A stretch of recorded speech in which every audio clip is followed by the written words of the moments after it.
Hello everyone, Assalamualaikum. It's me Meheru from Meheru Aesthetic Gallery.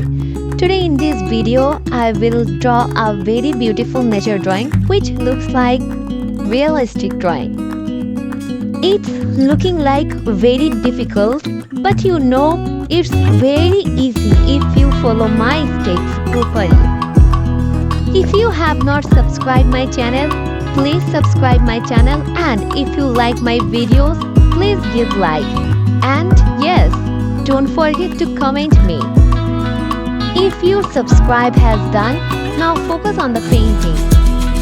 I am applying blue, ink, light green and green for background. Today I have used Dome's watercolor. You can use any brand color.